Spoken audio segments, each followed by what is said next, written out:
First of all, nice to meet you both. Nice to meet you too. How does it feel to working with the youngest film director from Spider-Man?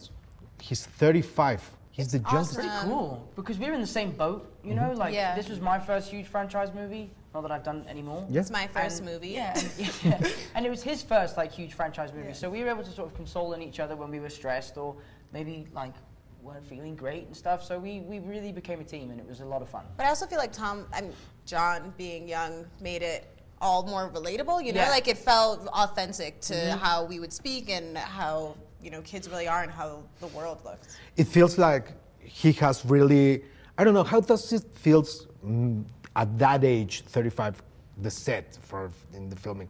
Because it's more like, I don't know if it was a kindergarten or everybody was so that professional with him. Well, that would be a question for John, but I know that John was massively respected throughout the shooting of the movie. Absolutely. You know, he's very professional, hardworking, and it was very obvious that he wanted to make the best version of this movie he could possibly make, you know?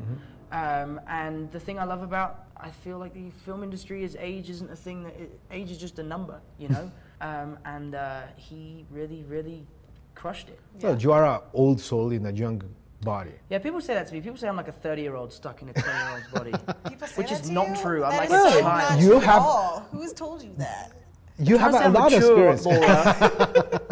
You have a lot of experience. I told you, my kids are so the impossibles. You have been in the film business a lot. I've been acting now for 10 years.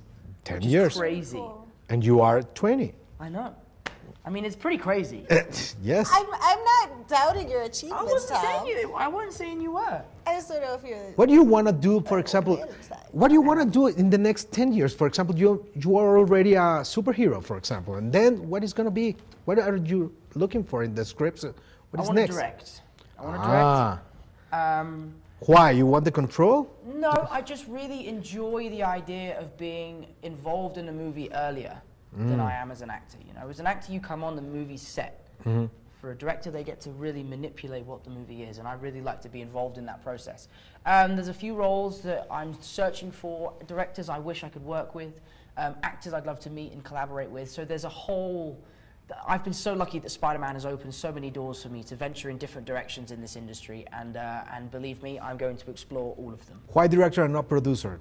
Somebody said that produce is like playing a god in a film. Being a producer requires too much like meetings and finance and stuff, and I don't think I'd be very good at that. Okay. I just think for me, like on set is where I love to be. You know, I love being on set. I love the process of making movies, and I think I would enjoy it even more if I was behind the monitor really creating what you see. Okay, I have 1 minute. You've been on the road a lot and making a lot of interviews, but please tell me something about the films or behind the scenes that you haven't told anybody, whatever you want. I have to wear this mask all the time, right? And at one point in the movie, a large portion of the fight scene takes place on a beach, as you've seen in the trailer. And at one point, John wanted there to be sand in my mask. So when I take the mask off, you see the sand come out of my mask. And I don't think he realized how uncomfortable that was, because I had to lie on my back with sand, like handfuls of sand all on my face. And the mask is so tight, and obviously because it's so tight, as you're breathing in sand, and it's slowly like going in your mouth, and you can't breathe through your nose because it goes up. It's awful, and it looked great. But at the end of the day, John was like, "That's a wrap. I'm going home." I was like, "Director, come back here now and try this mask on." So I like filled it up with sand and like plonked it on his head. And he took it off and was like, "I am so sorry. That is the most horrendous thing I've ever felt."